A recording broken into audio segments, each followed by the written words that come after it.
అమృత స్నాన్లో ముందుగా 13 అఖాడాల నుంచి నాగులు, సాధువులు, ఆచార్యులు, మహామండలేశ్వరులు, స్త్రీ నాగ సాధువులు స్నానం చేస్తారు. ఆ తరువాత భక్తుల వంతు వస్తుంది. కుంభమేళా సంప్రదాయం ప్రకారం అమృత స్నానం ప్రత్యేక తేదీలలో మాత్రమే జరుగుతుంది.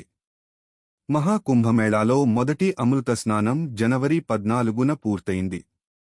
ఇప్పుడు జనవరి 29న జరిగే రెండో అమృత స్నానం వంతు వచ్చింది.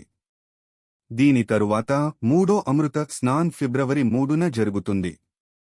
దీని తరువాత ఫిబ్రవరి 12న మాఘి పూర్ణిమ స్నానం మహాశివరాత్రి రోజు ఫిబ్రవరి 26న జరుగుతుంది. ఈ నేపథ్యంలో దేశం నలుమూలల నుంచి సాధువులు ఈ మహాకుంభానికి చేరుకుని పవిత్ర నదిలో స్నానం చేస్తారు. ఈ స్నానం చాలా ముఖ్యమైనదిగా పరిగణించబడుతుంది. అమృత స్నానం చేయడం ద్వారా 1000 అశ్వమేధ యాగాలకు సమానమైన పుణ్యం లభిస్తుందని నమ్ముతారు. మత విశ్వాసం ప్రకారం మహాకుంభమేళాలో అమృత స్నానం చేయడం వల్ల మోక్షం లభించి శరీరం మనస్సులో మలినాలు తొలగిపోతాయని భావిస్తారు.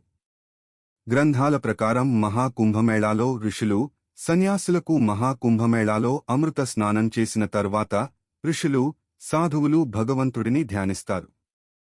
ఈ కారణంగానే సాధువులు, ఋషులు లోక సంక్షేమం, మోక్షం కోసం మహాకుంభమేళాకు వస్తారు. ఈ వీడియో మీకు నచ్చినట్లయితే లైక్ చేయండి, షేర్ చేయండి, మా ఛానల్ని సబ్స్క్రైబ్ చేయండి.